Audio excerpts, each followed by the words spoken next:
Hello, after a long pause, coming back with the next chapter in this fun, wonderful, interesting book called The Other World by Christian Sarti, a friend of mine.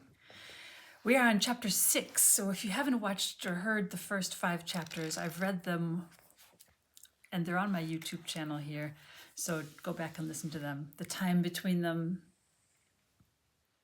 you can watch them all right now. So, our story is right now in Paris, in Notre Dame, in the big castle, big church, Notre Dame. And chapter 6. Have fun. Rushing down the stairs, I bumped into several people who were on their way up. I was straining to catch sight of Alma, who had left me just a minute ago. What if she disappears without creating another body? She just vanishes, my heart was thumping wild. I nearly missed a step when I passed one of the windowed alcoves. Grabbing the railing, I stopped my downward flight in an awkward freeze. Here I was, my legs and arms thrown into an unlikely and comical posture, staring at an Indian woman who was just closing a small, foldable phone. "So, you decided to continue your journey with me," she said, smiling down at me from her position at on the landing between floors. A security guard who had just come up the stairs stopped for a second and looked at me suspiciously, but then decided to move on. I was breathing hard and adjusted my balance from my uncomfortable position. As I regained my balance, I looked at the old, eroded wooden stairs. The rugged iron railing felt cold in my hand. Time stood still for a rare instant of intense presence. All the history and all the complexities of my life contained in a heartbeat's moment. Then I laughed and felt a lump of tension dissolve. "Yes, you're stuck with me," I said. "Great," she said, smiling. "Let's go have a coffee." I was glad to leave the narrow old tower. We walked towards the rear of Notre Dame and continued along the street bordering the river. We sat on the terrace of a cafe on the sunny side of the street. The fresh air was competing with the heat of the sunny day, of the sunny sky. She asked abruptly, "So, what would you like to do now?" I looked at her, magnificent in her sky blue silk dress. She had crossed her legs and angled her head backwards to catch the sun's rays on her closed eyes. It was crazy to feel what I was feeling for that woman while twisting my mind around the fact that the person in front of me was in reality Michael. I even thought I was getting a hint of that patchouli scent Alma had worn in India, but I knew it was just my imagination. Then, with an effort, I turned my attention back to her question. "Continue to explore and discover this glorious other world of yours?" I ventured, aware I was being sarcastic. "When you say it like that, it sounds rather boring." She had a mischievous glimmer in her eyes. "You know what? The best way to explore any world is to see it with your own eyes." "Are you going to take me there?" I said, gulping. "Yes, probably," she said, standing up. "Just throw a few coins on the table for our coffee and come with me." That's how they do payment in France, sometimes in cafes, I discovered when I was there one time. A little excerpt from the book. They just leave the money on the table and leave. She was already on her way. I hurriedly paid for the coffee and ran towards her walking shape, bathed in midday sunshine. She was walking towards the next street junction. "Where are we going?" I shouted, catching my breath. "To the Butterfly Island, where it all began."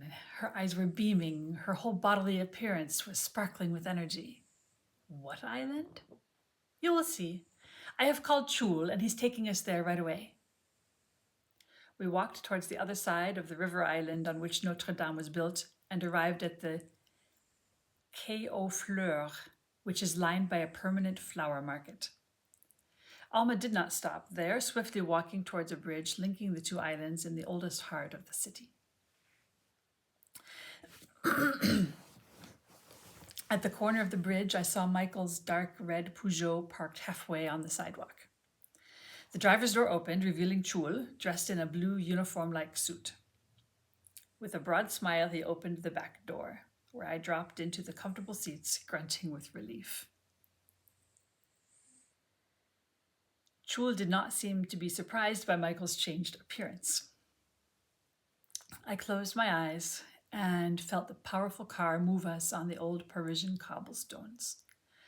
I barely heard the characteristic rumbling noise. I felt an inner distance from the world that had been mine. After a while, I opened the corner of my right eye. I can't do my right eye open. Anyway, I opened the corner of my right eye and saw Alma, or should I say Malma, Michael, Alma, looking at the road ahead. She sensed my glance and turned. Her eyes were still blazing with energy. "I'm happy you decided to come on this journey, and I'm glad to take you," she said. "I'm no less confused," I exclaimed. "I don't even know where we're going. I must be nuts to trust you like this, but it's all I've got." Trust is essential on both sides. Without it, this particular journey is impossible. Where are we going? Right now, we are heading to Le Bourget Airport, where our journey continues to another part of this planet. "Why are you doing this with me? Why go to all the trouble? Don't you have more important things to be doing?" "No. Right now, this is what I'm doing, and I'll dedicate all my time and attention to it until it's done." "But what is so important about it?" "I'm a rather average, unimportant individual."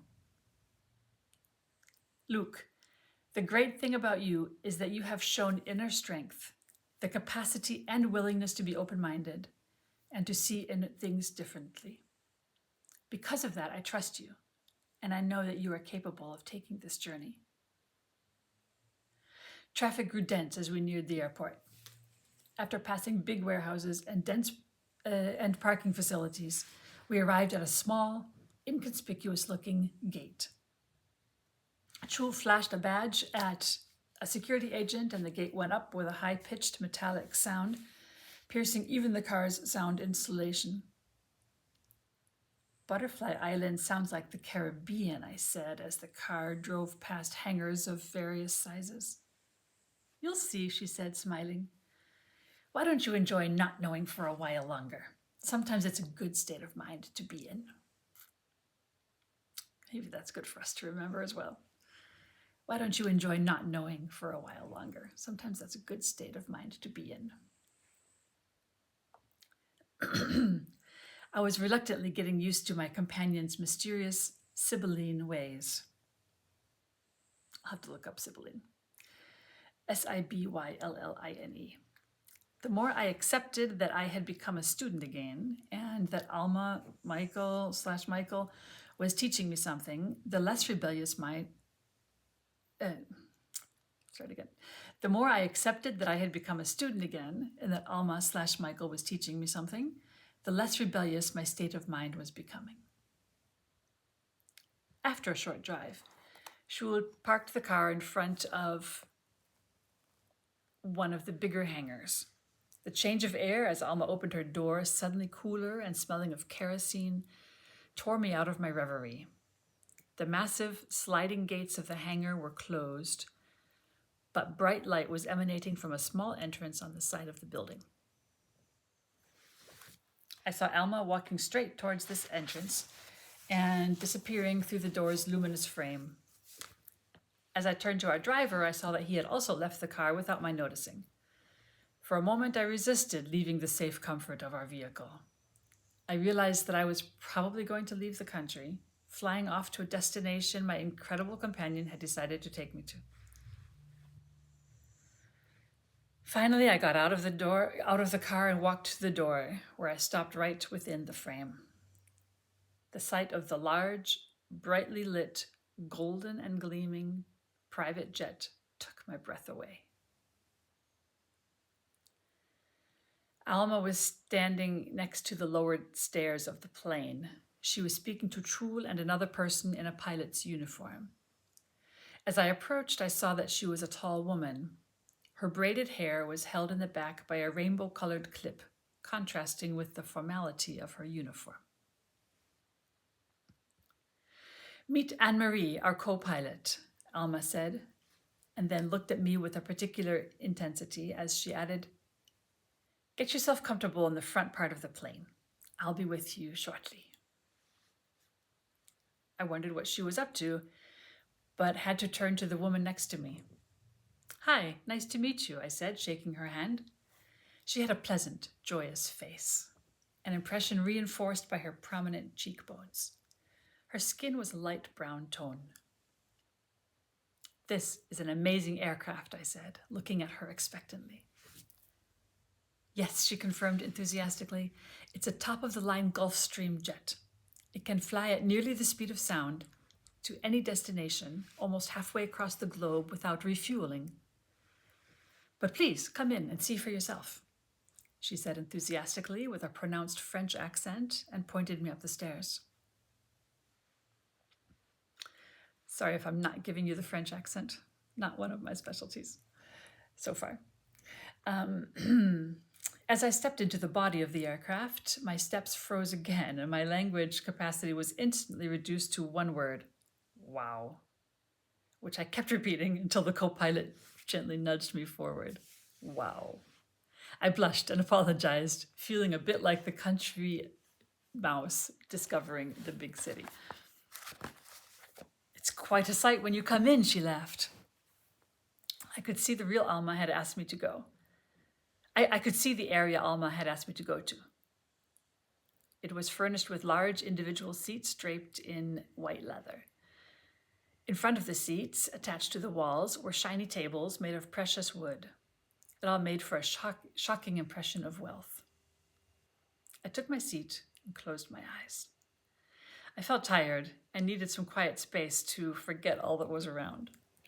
The subtle smell of leather was the only reminder of where I was.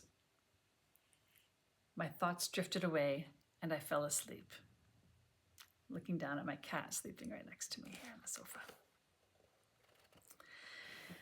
I heard a voice then calling my name. The voice was familiar, but I couldn't put a name to it. I reluctantly opened my eyes and saw the person sitting in front of me. I was instantly fully awake now, as my mind caught up. It was Michael. The last time I had seen him, he had been naked and had disappeared in front of my eyes. I felt dizzy with the thought that the person in front of me was the same one I had been with the whole day. Only his appearance had changed twice. Now he was back in his original body. "You have always been Michael, even when you looked like Alma," I exclaimed, as if I was now only catching up with that truth. "Yes, put in the simplest of terms, that is true." He paused, giving me time to gather my wits, then continuing with his deep masculine voice. "But, as I told you before, I was also connected to the spirit and energy, which is the essence of Alma. That is why it was such a disconcerting experience for you. Your mind could intellectually understand that I was Michael, but you could also feel Alma's energy." I looked out one of the big windows as the plane had started to move. "We are taxiing the runway," said Michael as he fastened his seatbelt. I did likewise and closed my eyes again, reluctant to engage in more discussions with him. My mind was screaming, "Give me a break." Keeping my eyes closed during takeoff, I drifted back into sleep while we rose to cruising altitude. I woke up as my head jolted sideways. I was immediately wide awake and felt the plane rocking from side to side. Michael was still sitting in front of me, holding a tablet. "We are flying through heavy turbulence," he said calmly.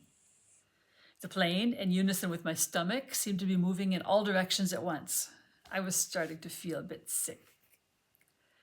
"This is more like we hit a storm," I said, grabbing the armrests. "I just hope your pilot knows what he's doing." Michael laughed. "Maybe next time you can join Trul in the cockpit. That's the best place during turbulence." "I think I'll skip that," I said, straightening my posture. I looked out the window and saw that the sky was divided between an area nearly free of clouds, with visibility going down to sea level, and another area ahead of us that looked dark and dense with a scary-looking cloud formation shaped like an anvil.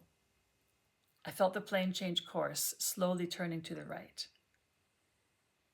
I think our pilot has just decided to fly around the storm, Michael said, gesturing. Come, let's have a look. He unfastened his seatbelt and went straight to the cockpit. I hesitated as the plane was still shaking massively, but then curiosity got the better of me, and I stood up and entered the pilot's lair. The space was small, filled with displays and controls. Both pilots were looking straight ahead. In front of them were 4 big screens. The ones directly in front of each pilot were showing what looked like a live map with weather radar information, which I recognized as I worked in the field of climate research.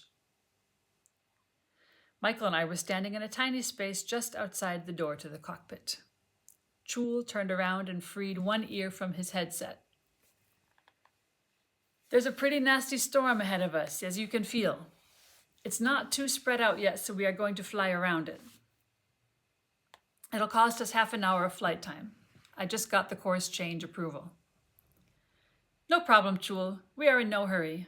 I was showing Luke around. Anne-Marie, the co-pilot, turned around and flashed us a smile. As you can see, Luke, we are in very good hands, she said. I was never really worried, I lied, happy to walk back towards the seat where I hurriedly fastened my seatbelt. The new flight route gave us calmer skies.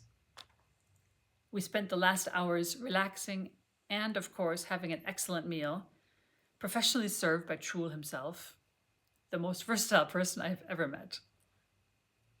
All traces of the storm had disappeared. There was unhindered visibility down to sea level. During this season, thunderstorms and cyclones show us the power and aliveness of the planet, Michael said. The plane had started its slow descent towards our destination, which, I realized, was still unknown to me. Looking out of the window, I still saw only endless stretches of water. If you want to see where we'll soon be landing, before knowing the name, just go to the cockpit and ask Chul to show you the butterfly, Michael suggested, pointing at the horizon. Another one of your tricks, I said, matching Michael's smile. How fitting to have a butterfly. Is it going to metamorphose into a spaceship and fly us to another planet? Michael burst out laughing. Wow, what an imagination you have. You should write novels. Maybe that's exactly what I'll be doing one day if I live to tell what happened to me these days. But who would believe that this was not pure fiction? As I entered the cockpit, the co-pilot took off her headphones. Ah, my replacement has arrived. Another new experience for the day, I said, getting excited. I climbed into the vacated seat and strapped myself in. Anne-Marie helped me with the headset, and before long I was comfortably sitting in front of the huge navigation panels. You've come for the butterfly, Chul's voice was crystal clear in my headphones. Yes, I'm bracing myself for one of your magic tricks. No magic trick here, just technology. We would need to be at more than double our maximum altitude, something like 95,000 feet, for you to see the live image, but I can show you a satellite view of our position on your monitor. The panel in front of me switched to an image showing the local area as seen from a considerable height. There, in the middle of the screen, lay a big island. It was clearly shaped like a green-brown butterfly, with its right wing slightly higher on the left. Slightly higher than the left. Its right wing slightly higher. Wow. Now, look out the window. In front of us in the middle is the middle part where the wings join. That's where we're going to land. I stretched my neck to see above the panels. Ahead of us, a landmass was approaching. Having seen the satellite picture, I could make out the big central bay from which the huge wings were spreading. Instantly, I knew this was Guadeloupe, a Caribbean island that is part of overseas France, and that we would soon land at the Pointe-à-Pitre airport. A wave of excitement washed over me. I was eager for the next ride with Michael on the wings of that huge butterfly. And that, my friends, was chapter 6. Stay tuned for chapter 7 and have a wonderful day. Today it's mid-March 2026 and the sun is shining outside here on a cool spring day. Have a good one. See you soon.